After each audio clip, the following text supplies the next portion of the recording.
si me pudieras dar algunos requisitos que definen el ser judío, porque sabemos que hay judíos de todos tipos, hay algunos judíos que se autoperciben incluso como ateos, agnósticos. Entonces, ¿qué requisitos tiene que tener una persona para poder decir que realmente tiene ese ser judío? Una de las preguntas más difíciles, no de hoy ni de ayer, sino de los últimos siglos, incluso en el Talmud, que tiene más de un milenio, se cuestiona sobre cómo podemos definir qué es el ser judío. En la Edad Media, por ejemplo, durante el siglo XIV, se preguntaban si el ser judío es cómo te perciben desde afuera, porque quizás el judío es aquel que perciben como judío, es decir, que es independiente del judío mismo, o si ser judío es una autopercepción, como tú lo estás diciendo, hay personas que se perciben judíos, pero la definición como tal, al ser muy complicada, lo que sí hay es lo que tú dices, requisitos. Y los requisitos para que una persona sea judía es que su madre sea judía. Si el individuo nació de una madre judía, se le considera judío y esto es por razones históricas. Porque en la antigüedad no teníamos pruebas de ADN. Tú no podías determinar si un niño nació de un padre, pero lo que sí podías determinar con certeza es si un bebé nació de una madre. Así que la madre es el factor determinante de cuando se transmite este, digamos, linaje, se puede decir, de que pasa a la siguiente generación y por eso la mamá es la que con certeza sabemos que transmite el judaísmo. Otra forma de que una persona también es judía es lo que se conoce como la conversión al judaísmo, que, y acá es donde viene el truco, que muchas personas lo perciben en la modernidad de una forma que históricamente no ha sido así, sino que es una tergiversación histórica a partir del siglo XVIII en adelante, y es que el judaísmo se percibe como una religión. No obstante, el judío es un pueblo. Y tú misma señalaste que hay judíos que son agnósticos, hay judíos que son ateos. No tendría sentido en absoluto que una persona que no crea en lo absoluto en los factores religiosos, aún sea parte de una categoría religiosa. No puede ser. Por lo tanto, los judíos ateos siguen siendo judíos porque el judaísmo, los judíos, somos un pueblo. Y el judaísmo es esta, digamos, cobertura o esta esencia que acompaña al pueblo judío a lo largo de las generaciones, de forma dinámica o estática, como lo queramos ver, pero el judío es aquel que es parte de una nación. Por lo tanto, la otra forma de ser judío es cuando una persona que no era judía, que no nace de una madre judía o no se tiene esa certeza, se une al pueblo judío. Para unirse al pueblo judío existe lo que se llama el proceso de, lo llaman conversión, pero el término de las fuentes judías convencionales, clásicas, el Talmud, etcétera, es que él es un extranjero. Ger significa extranjero. Y Giur es que él como que se extranjeriza, algo por el estilo, que él se vuelve parte del pueblo de Israel, se vuelve parte de la nación y para ser parte de la nación tiene que pasar, por supuesto, una serie de requisitos de un alineamiento con las expectativas de la nación, que es aceptar la Torá, etcétera. Entonces, esas son las dos formas. De hecho, hay una tercera forma, es un poco más dato curioso, que se llama Evet Knaani, que es el esclavo cananeo, es uno de los escenarios del Talmud, está lleno de escenarios que hoy no conocemos, pero que si tienes un esclavo cananeo y lo liberas, se vuelve judío. No voy a meter mucho en eso porque es irrelevante casi hoy en día, pero esas son las dos primeras formas que mencioné, las que son los requisitos para que una persona se considere judía. Bueno, supongamos que estamos hablando ya de judíos, digamos, ya sea genéticos o por medio de una conversión. Em, yo te preguntaba más bien por esos requisitos que definen el alma judía, porque yo creo que hay un antes y un después, después del 7 de octubre, ¿ya? O sea, muchas personas veíamos antes del 7 de octubre manifestaciones, por ejemplo, en Israel, muchas de ellas con banderas palestinas, en donde muchos medios de la prensa judía incluso lo normalizaron. Yo tuve algunas discusiones incluso con algunas personas por esos temas, pero después del 7 de octubre yo siento que hay muchas personas que tenían un discurso y que de alguna manera, no sé si lo taparon, lo escondieron, lo silenciaron y no se vieron más las banderas palestinas y es como que todo se puso más en orden. Pero sí habían judíos, incluso genéticos 100%, con los que yo tuve también algunos choques incluso, que hablaban, por ejemplo, de la ocupación acá en Israel. Entonces, cuando hablamos del ser judío, no importa la visión que tenga esos judíos de las cosas, ya sea en lo político, en lo geopolítico, para definir ese ser judío, cómo... Es buenísima la pregunta. Yo te voy a ser sincero, te voy a hablar primero desde, yo también soy ingeniero químico, aparte de ser rabino. Ujú, Yo discrepo de que debamos basarnos en los factores genéticos, como lo mencionaste el término un par de veces, que son para el público. El judaísmo, los judíos no somos una raza, somos un pueblo. ujú, Y por como somos ujú, un pueblo, por eso hay judíos de muchas variaciones genéticas, hay judíos de todos los colores, por habidos y por haber, de todas las culturas donde estuvimos, las naciones donde estuvimos esparcidos, ahí vas a tener un judío y por eso es que estamos de todas las tonalidades, como nos pueden ver en este mismo podcast. Pero ujú, si un judío puede tener una idea distinta a la otra y seguir siendo judío, la respuesta, aunque me duela o nos duela, o no, porque voy a explicar por qué no me duele, es que sí, hay judíos que discrepan, como por ejemplo el judío que mencionabas, el caso del judío agnóstico o el judío ateo. Para un judío creyente, debe doler quizás que haya un judío ateo, pero existe un judío ateo. Existe un judío que apoya una causa autodestructiva, como es la causa palestinista, y paréntesis, no confundir con la causa palestina. Yo hablo del movimiento palestinista, que es toda esta, la narrativa que busca no tanto apoyar a unos palestinos, sino la destrucción de Israel, así lo veo yo, lo interpreto.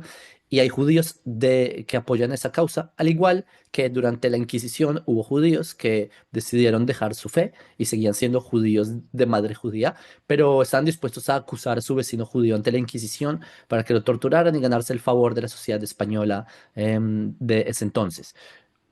También existió en el Holocausto, los capos, también existió en la época del Segundo Templo, ha existido a lo largo de la historia y hoy no es una novedad. De hecho, en Hanukkah conmemoramos, es una de las fiestas judías llamada Hanukkah, que cuando había una disputa justamente entre los judíos que estaban más helenizados versus los judíos que triunfaron al final contra el helenismo y nosotros somos los descendientes de aquellos que ganaron la lucha contra el helenismo. Es decir, estas disputas siempre han existido, por eso no, a mí no me altera mucho porque el rumbo de la historia al final de cuentas como judío ortodoxo creo que lo fija Dios. Em, yo sí creo, por otro lado, que a pesar de entender que son judíos, hay que entender que eh, tampoco es que por ser judíos todo es permisivo, ¿sí? Es decir, también como judío ortodoxo uno debe poner sus límites. No obstante, mi lectura de este tema, y sé que no me lo preguntaste, pero yo creo que el rol del pueblo judío en macro es que también tenemos un rol universal. Hasta el momento, hasta estos últimos 2000 años, nos hemos concentrado en nuestro rol espiritual y hemos sido grandes eruditos de los textos de la jurisprudencia judía, de los midrashim, de las homiléticas judías, de toda la parte, digamos, teológica o espiritual. Desde la creación del Estado de Israel, pudimos también encargarnos de nuestro aspecto nacional, que pudimos encargarnos del renacimiento del idioma, de nuestro ejército, de nuestra tierra, de nuestras instituciones como nación, que es el Estado de Israel. Pero falta una parte, un componente que es esencial en el rol del pueblo de Israel. Y esto, cualquiera que haya leído la Biblia hebrea, los profetas hablan de esto una y otra vez. Y es el rol universal del pueblo de Israel, de que somos luz de las naciones. Es decir, que en el alma del judío o del pueblo judío, y acá es donde quería también mencionar, y hacia eso iba, tú mencionabas sobre cuál es el alma judía. A mí me cuesta mucho hablar en términos tan abstractos de un alma o de un espíritu, que no sé cómo definir tales cosas porque mi método es un poco más naturalista, pero si hay un alma, una unidad espiritual judía nacional, creo que tiene tres componentes y son el espiritual, el nacional, pero también el universal.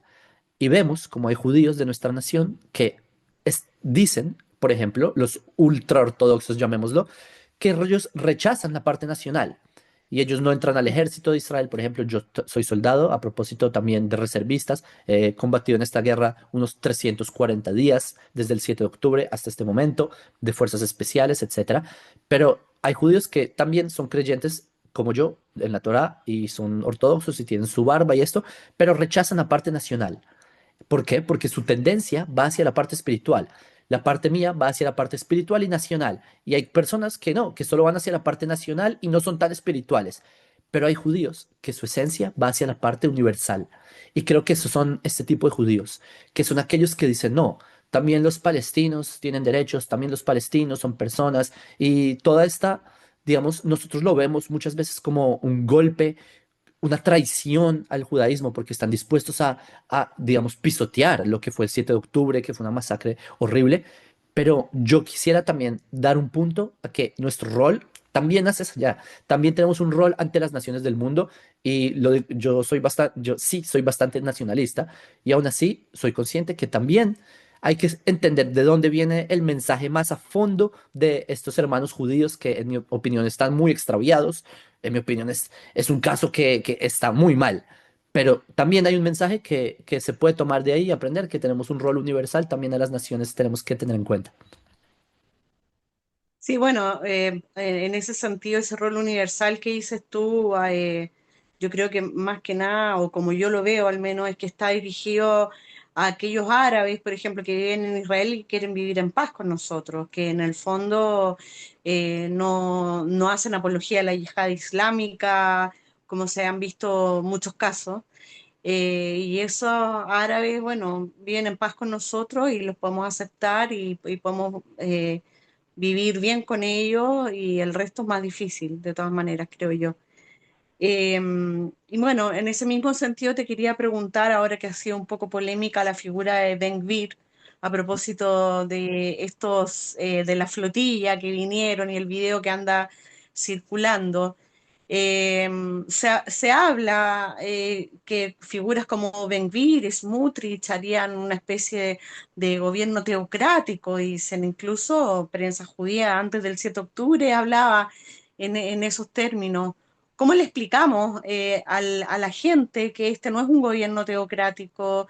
¿Cómo le explicamos a la gente que la idea de que Israel no puede llegar a ser un país laico como cualquier otro, porque la verdad que muchas veces creemos que el establishment o el deep state, como también le llaman, la izquierda israelí, como que quiere quizás que este país sea igual que otro, como cualquier país laico, digamos, donde hay una separación de lo que es la religión, de lo que es el Estado, y en este caso no aplica, digamos, ese concepto. ¿Cómo podemos explicar, digamos, desde nuestra perspectiva que eso no es viable?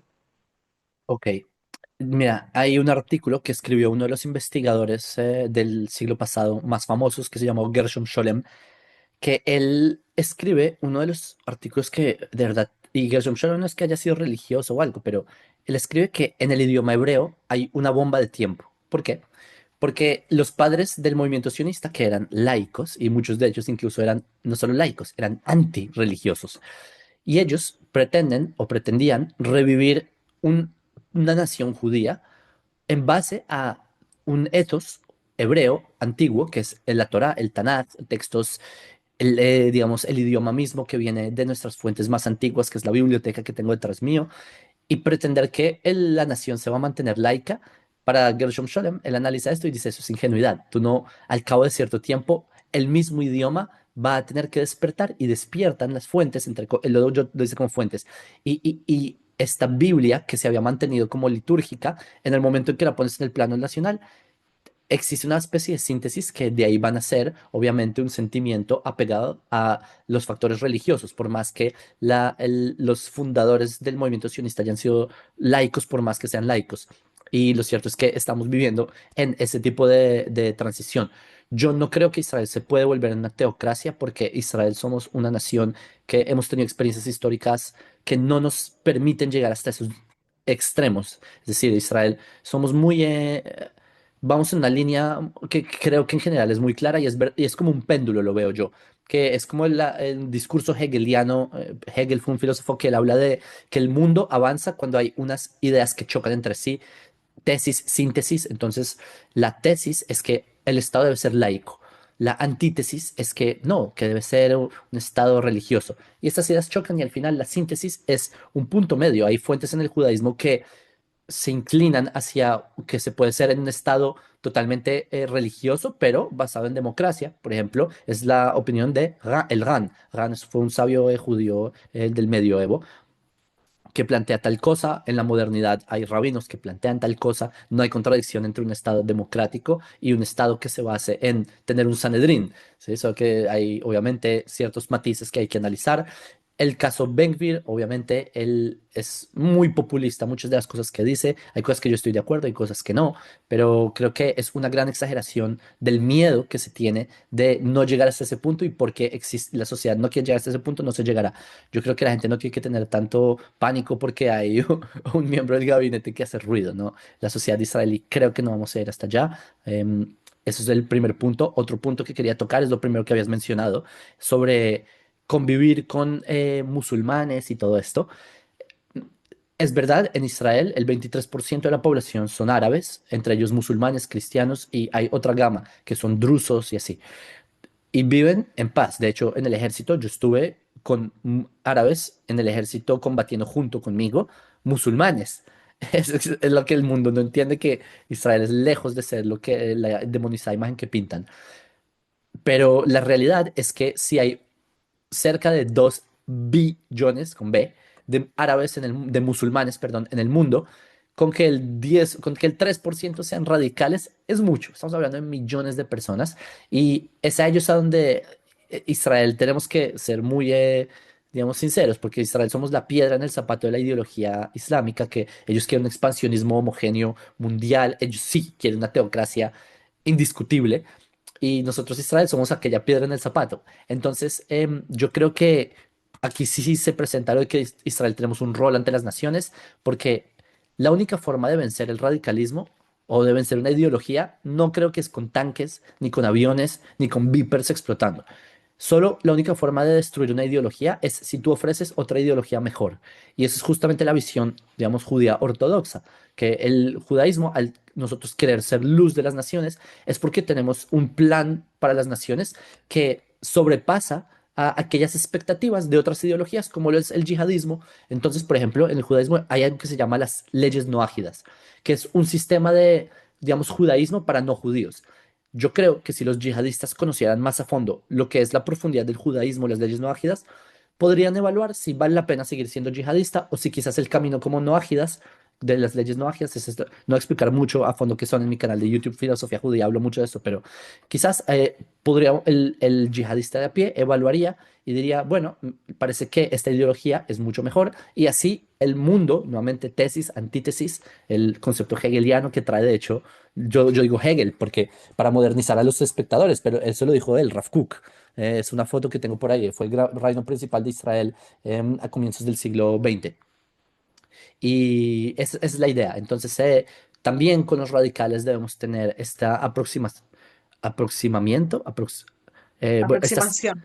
aproximación. También a ellos debemos, les tenemos un mensaje para ellos, pero obviamente el que viene con la espada, tampoco podemos darle besitos y abrazos. También devolveremos con la espada, nos protegeremos y no seremos un estado teocrático. Creo que Ben Gvir, Smotrich no son el gran drama que están pintando. Yo pienso que es mucho más peligroso, de hecho, partidos de izquierda israelíes que están dispuestos a entregar territorio israelí a cambio de una supuesta paz, como pasó en Gaza. Entregaron la franja de Gaza y lo que recibimos fue una guerra colosal en todo Medio Oriente. ¿Por qué? Por entregar territorio israelí. Entonces yo creo que es más peligrosa para la región una ideología como lo es este tipo de izquierdas que quieren que debilitan a Israel, porque un Israel fuerte significa una paz en la región, lo vemos. Un Israel fuerte significa un Arabia Saudita tranquilo, un Irán frío, un Irán que aunque se está desarrollando debajo del radar, por lo menos no tienen la cabeza levantada y así. Un Israel debilitado equivale a un Medio Oriente en caos. Entonces por eso creo que es mucho más peligroso la otra cara de la moneda. Te quería preguntar en relación a este deep state o establishment que tenemos. ¿Hay algunos ejes, se podrían decir, en donde se sustenta esta laicización, digamos, de lo que es Israel? Uno de ellos, bueno, es la academia, otro, o el mundo académico, a pesar de que hoy por hoy están teniendo hartos problemas muchos de los académicos israelíes para poder hacer trabajos conjuntos con otros académicos extranjeros por el hecho de ser israelíes. Eh, yo como periodista también veo que la prensa israelí es muy de izquierda, o sea, no toda, hay algunos pocos medios, digamos, pero en su mayoría la prensa israelí es bastante de izquierda. Ese para mí también es uno de los ejes. Y en algún minuto yo quise hacer un proyecto y me encontré con que nuestra formación como periodistas hace que incluso muchos periodistas judíos funcionan con mucho sesgo por la misma formación que tenemos. Entonces, cambiar este sistema, digamos, interno es complejo, sumamente complejo. El poder judicial también es otro eje acá en Israel. ¿Qué tendría que pasar para que Israel pudiese avanzar más hacia esa identidad religiosa y que podamos superar de alguna manera este establishment que tenemos hoy por hoy? Em, Concuerdo contigo en que grandes pilares de la sociedad israelí tienden más a ideas, yo no sé si son de izquierda, pero sí, sí, muchas de izquierda, aunque muchas más centradas, pero solo como dato curioso y al público, es que eso es muy curioso que afuera de Israel, cuando una persona se define de izquierda, cree que tiene que ir contra Israel por definición.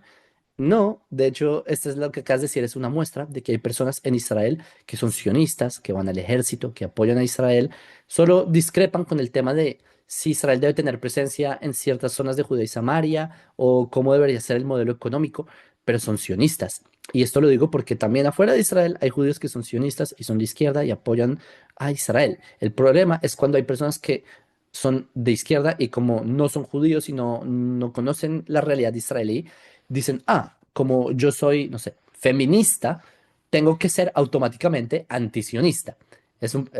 Me parece que no tiene ningún sentido, sino que en Israel hay izquierda sionista. Yo invito también al espectador, si es de izquierda, evaluar si se puede ser de izquierda y apoyar a Israel. Yo creo que sí, aunque yo no soy para nada simpatizante de muchas de las ideas, no digo todas, muchas ideas de izquierda, hay ideas que me parecen loables en la izquierda, hay ideas que no, pero el conjunto, digamos, más wokeista, progresista, me parece absurdo y me parece una mofa a la inteligencia humana. Y esos grupos me parece que también pueden evaluar si pueden ser sionistas, porque creo que se puede ser un progresista y apoyar a Israel. Yo no veo contradicción en eso, solo que lo digo como dato curioso, porque no hay absolutos en el mundo. Ahora, sobre qué se debe hacer, te voy a contar el caso de España. Yo hice una transmisión en vivo sobre el tema de Eurovisión, de que Eurovisión es una competición, quizás el público latinoamericano conozca menos, pero que en Europa es big deal, es gran cosa. Es como el mundial, sí, exageré, porque el mundial también es gran cosa. Y participan muchos países en una competición de canto.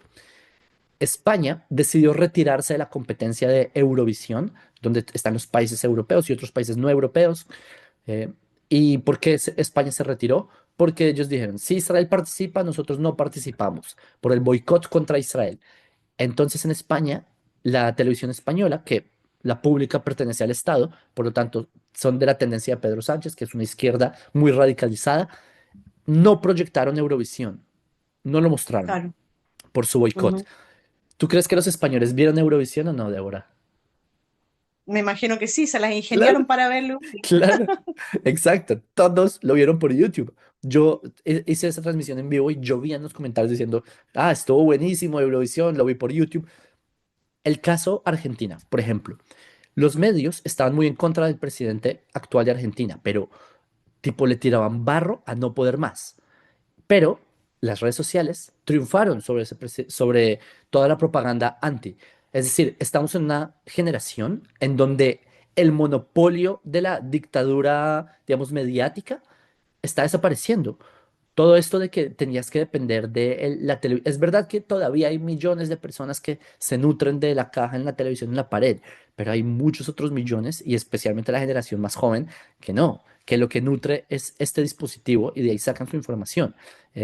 Por eso también ahora la nueva guerra mediática no va a ser por lo que diga un académico en un círculo diminuto de la élite o lo que diga el periódico, yo no sé qué cosa tan prestigioso que nadie lo lee y lo van a dejar de imprimir. de ahí no va a venir la información va a venir de personas de a pie, personas como tú, Débora, que se van a dedicar, que por profesión, como es tu caso, saben cómo llegar a la información, saben a quién entrevistar, saben cómo mostrar la narrativa, saben narrar un podcast, y personas como tú son la nueva revolución que todavía está apenas cocinándose. De hecho, el mundo árabe tuvo una serie de guerras civiles en la década pasada que lo llamaron la Primavera Árabe. ¿Y cómo comenzó la Primavera Árabe?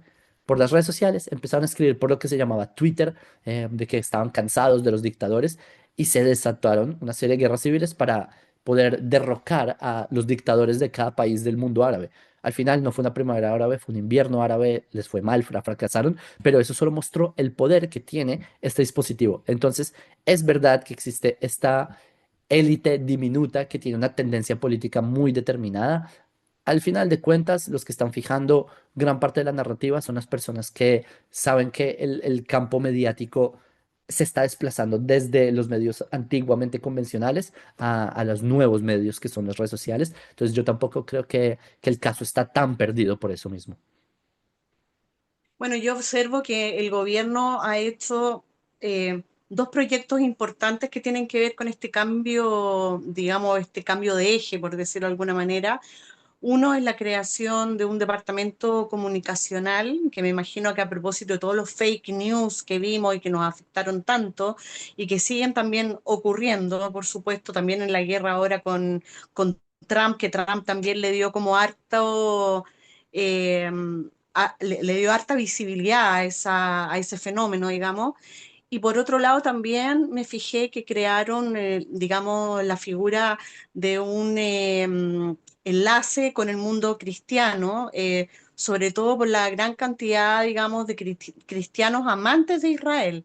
Bueno, entran ahí, no sé si denominarían cristianos, por ejemplo, los noágidas, también los cristianos, por ejemplo, de la vertiente evangélica, que son en general personas que son muy amantes de Israel, y pienso yo que trabajando tanto lo comunicacional, ¿no es cierto?, para luchar en contra de todos estos fake news, porque la narrativa palestinista, como dices tú, es muy canalla, muy calumniosa.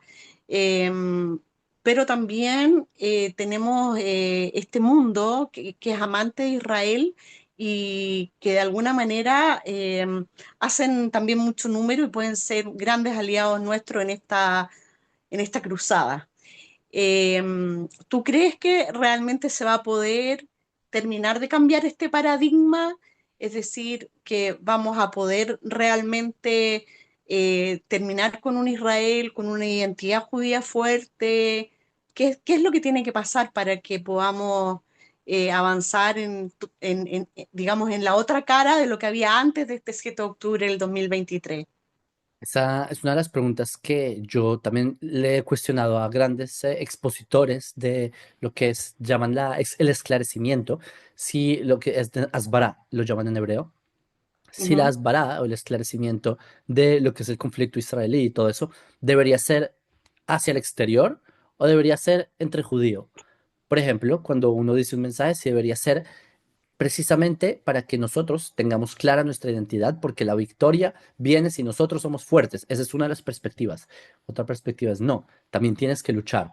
Yo creo que ambas son correctas, pero acá estuve dialogando. Ella fue la vicepresidenta la viceministra de la Municipalidad de Jerusalén, o vicealcalde, perdón, de Jerusalén, se llama Flor.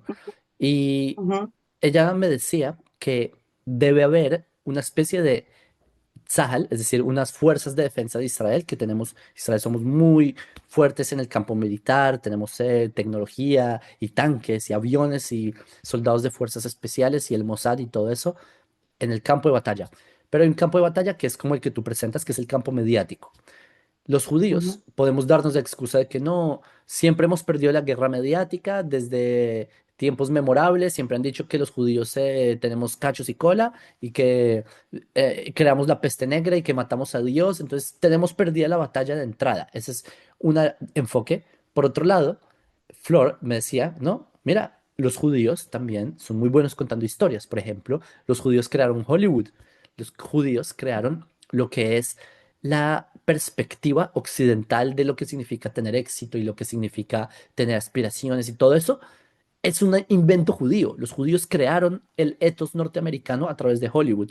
Los judíos son buenos inventando historias, o no inventando, pero explicando historias, explicando ideas.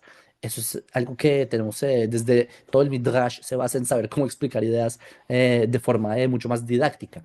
Podemos hacerlo, pero hay que hacerlo de forma organizada, eso sí.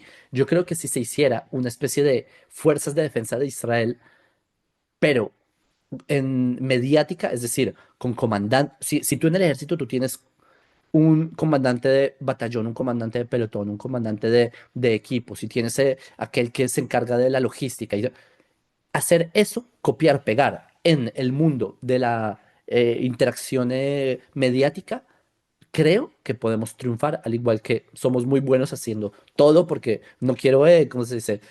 Lucir, pero los judíos somos muy buenos haciendo lo que queremos hacer. Entonces creo que tendríamos mucho éxito si lo hiciéramos, solo hay que hacerlo, ese es el problema. Y por ahora Israel, hasta ahorita, desde todos los eventos del 7 de octubre, se acaba de despertar de un letargo de 20 años de retraso.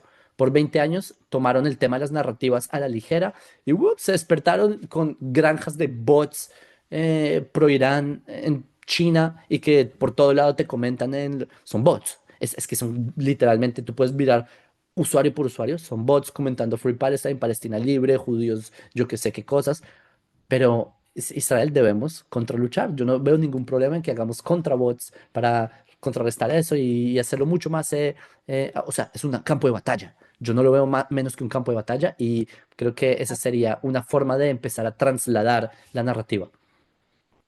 Sí, bueno, ya anunciaron que habían creado ese departamento, no sé si es un ministerio o un departamento comunicacional justamente para hacer esa batalla que dices tú, me gustaría estar, perdón, un poco más informada, qué pretenden hacer, cuál es la estrategia que pretenden implementar, porque a mí como periodista, por supuesto que me interesa mucho y me encantaría, por ejemplo, formar parte de ese proyecto.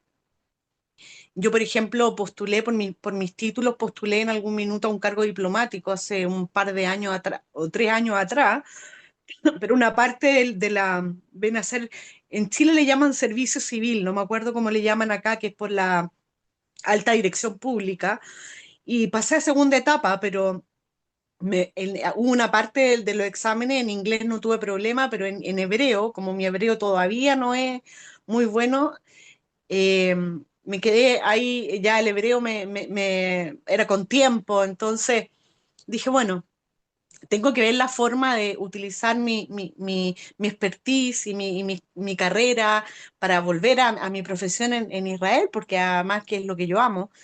Y ahí estoy todavía, me ha costado porque siento que no he encontrado todavía este equipo, el lugar, en fin, pero de todas maneras me parece que esta otra idea que crearon de trabajar con toda la gente que es amante de Israel también es una muy buena idea, no importando que sean judíos, porque yo en lo personal pienso que las vará, como dices tú, no debe hacerse a los judíos. O sea, no tenemos que contarnos el cuento entre nosotros.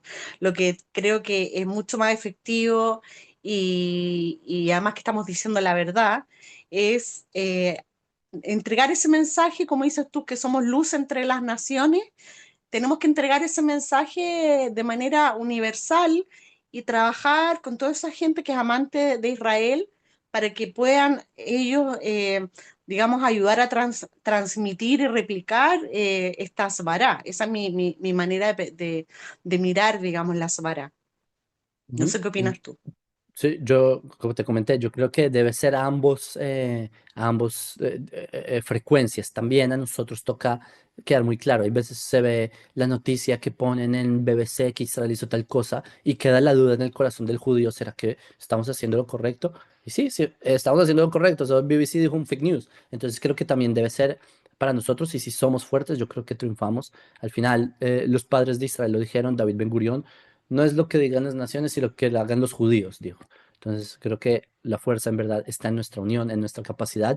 Débora, gracias por la invitación. Espero que se cumpla lo que tú dices de que seamos esa proyección. Tenemos la verdad, como tú dices. No tengo duda que nosotros somos los que decimos la verdad una y otra vez que ha demostrado y por eso creo que triunfaremos y pues a los judíos que también practicantes, menos practicantes, pues yo también los invito a que estén a la defensa de Israel en estos momentos históricos.